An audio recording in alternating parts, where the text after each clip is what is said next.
Thanks, Rachel. And yes, what an absolutely fantastic event today. And it's been fantastic to see so many people mentioning their mentors. I know that obviously we're quite a small research community in Africa working on bats, but I can see that we're getting a lot of support within Africa as well as obviously from people working on bats abroad.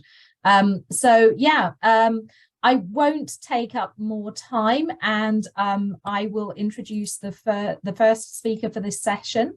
For this one, I'm really excited to hear about this because it's actually basically the cutting edge of our African bat research.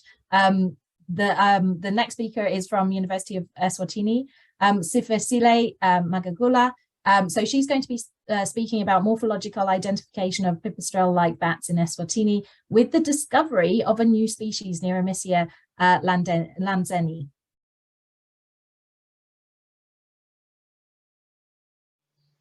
My name is Siphesihle Magagula, and I'll be talking about the morphological identification of pipistrelle-like bats in Eswatini with the discovery of new species.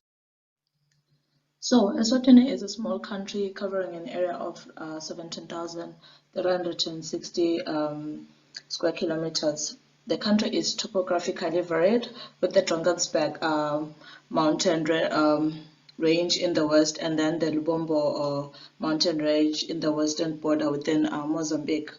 The western highlands comprise of the montana grasslands with patches of forest, whereas the rest of the country is covered in savanna. A total of 32 bird species have been recorded in Eswatini, of which 14 of those species belong in the family Vespertilionidae. So, pipistrelle-like birds in Eswatini are represented by the genera Afronicteris, Lephotis, Neoromicia, Nycticenops, and the pipistrelles. Historically, the taxonomy of pipistrelle-like bats has been extremely complicated and difficult to resolve in Eswatini and Africa as a whole. Previously, the genera Afronicteris, Lephotis, and Neoromicia were lumped in one genus, Neoromicia, but after a revision of the group based on integrative taxonomy approach, it has led to the assignment of Neoromicia to the genus Afronicteris, and then Neoromicia capensis in the genus Lephotis. Pipistrelle-like bats are difficult to identify to species based solely on the internal appearance on a living animal, and even in the museum specimens whereby they have structured skulls. It is still a challenge to just identify those bat species. Hence, I'll be explaining how to morphologically identify pipistrelle-like bats in Eswatini using different methods. So, the cranial size of pipistrelle-like bats in Eswatini varies from 11.7 to 13.7 millimeters. So basically, the graph shows the greatest skull length mean, starting with the largest species to the smallest. As you can see, the largest being Lephotis capensis, and then the smallest being Afronicteris nana. But as you can see, that the pipistrelle-like bats have very similar cranium size. So you cannot really differentiate or identify the species using just the cranial size. So to add on the bar plot that I've just shown you, we did a multivariate analysis for the Vesper bats that were deposited in the Eswatini National Museum of Natural History using different craniodental measurements. So basically, this PCA, what it shows is that PC1 shows the size vector, and then PC2 shows the shape vector. As you can see in the PCA, that the other Vesper bats that we took measurements for fall into distinct regions of morphospaces, as you can see here, and they do not overlap with any species. However, there is an overlap between the pipistrelle-like bats, which means that these species have relatively similar craniodental morphometrics.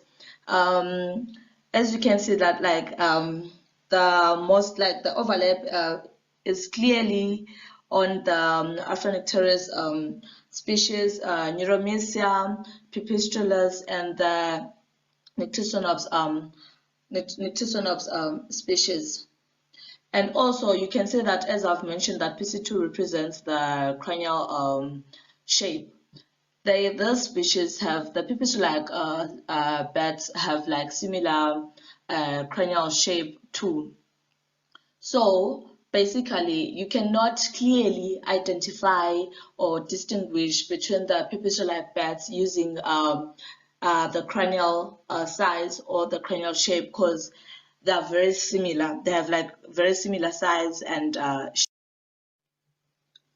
So the apartheid row can also be examined to see or to differentiate between the species or to identify the pipistrelle-like bat species.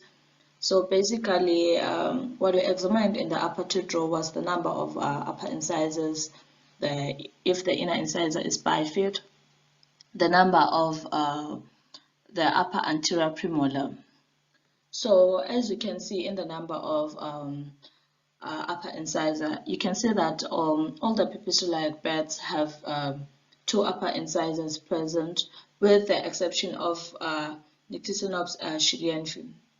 So basically you can identify Nyctisonops schillienfi by looking at the number of upper incisor, as it has only 1 upper incisor present, while the other pipistrelle-like bats have 2 upper incisor present. And then when we examine if the inner incisor is bifid, so basically by bifid I mean if the incisor is forked. This, like, unfortunately I do not have a picture of a bifid incisor, but it can be visualized in a clearly visualized in a microscope. So in this case, in the pipistrelle-like bats in Eswatini, Neoromicia hlandzeni has a bifid incisor, which like can clearly be visible under a microscope. And then Afronectaris nana has also a bifid incisor, but then it is not as clearly visible like a Neoromicia hlandzeni. So we can also use the bifid incisor to identify whether a species is Neoromicia hlandzeni or Afronectaris nana. And then we also examine the number of upper anterior premolar. So as you can see here in this column, Neoromicia luensis and Nyctisonops schillienfi do not have an upper anterior premolar, while the rest of the pipistrelle-like bats here have 1 upper anterior premolar present. The penis morphology can also be very useful in identifying pipistrelle-like bats in Eswatini through the variation they have in flaccid and erect penis shape. So we'll first focus on the flaccid penis, which in this picture are indicated by the upper or the first row. So we'll start looking first look at the pipistrelle-like rusticus flaccid penis. It is clearly separable from the species based on its robust penis, and the dorsal side is entirely covered with short hairs. Also, the color of the proximal section of the penis is violet, as is the central line that terminates the distal end, as you can see in the picture here. And then we focus on the Nyctisonops schillienfi, which has the longest penis out of the 6 investigated pipistrelle-like bats, whereby the smallest flaccid penis from the Nyctisonops schillienfi that was measured was 5.8 millimeters, while the flaccid penis of all the other pipistrelle-like bats range from 30.8 to 5.30 millimeters in length. Furthermore, Nyctisonops schillienfi has long hairs that are present at the extremity of the prepuce. Basically, prepuce is just a technical name for the foreskin. And then when we look at the Lafontis capensis, it differs from the other species by the middle ridge widening towards its distal extremity, and the hairs on the pupils are shorter in the species than the other when comparing it to the other pipistrelle-like birds. And then the penises of Neoromicia hlandzeni and Neoromicia zuluensis are relatively similar, but can be distinguished by longer hairs suited immediately after the flexure in Neoromicia hlandzeni. And then when we look at Afronicterus nana, its penis can be differentiated from the rest of the pipistrelle-like birds in that it has a cleansed penis, which is slightly globular, and the prepuce is covered with long hairs radiating from it.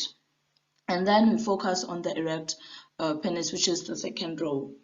The length of erect penis is measured in this pipistrelle-like species do not differ much, with the exception of those of Afronicterus nana and Nyctisonops chileanthri, which are relatively shorter and larger respectively.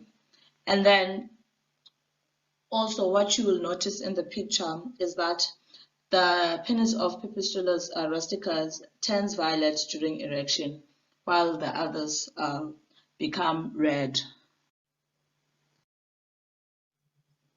So with all that has been said, Neoromicia hlandzeni is the new species that has been recently discovered based on integrative taxonomic analysis.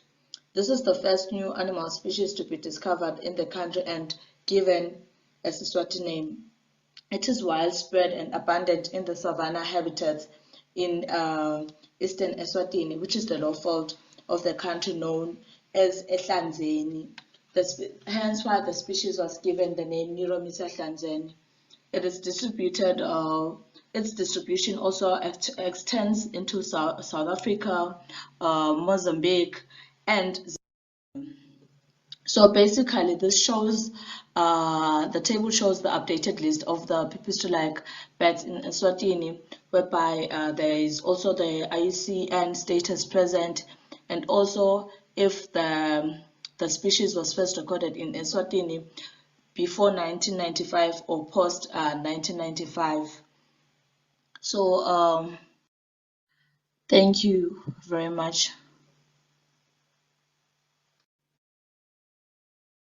Thank you very much, Siphesihle.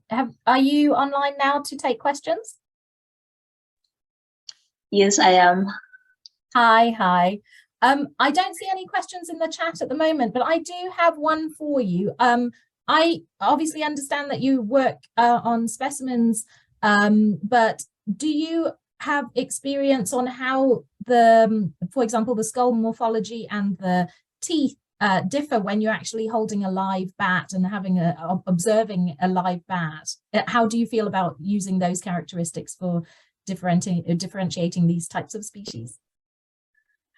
Unfortunately, you cannot actually use the skull morphology and the morphology to differentiate those species, but then you can use the penis morphology and the habitat, because as we all know that each species have a different preference when it comes to habitat, and you can also use the color and all those sorts of other things, but you cannot use the skull or the teeth in a live specimen.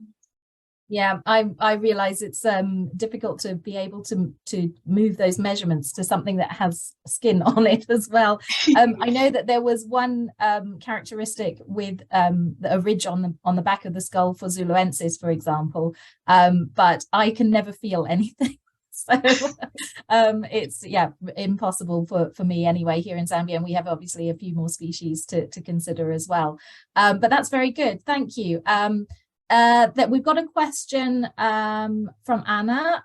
Very nice work, thank you. Have you been thinking about working in the bone morphology, so measurements of the bat bacula in your study? So basically, because we are using the specimens from the Eswatini National Museum of Natural History, unfortunately, we do not have enough specimens for to do a bacula or to study the bacula for bats. But then it would be very cool to try and do the bacula. Unfortunately, we do not have like enough specimens to do a study on the bacula.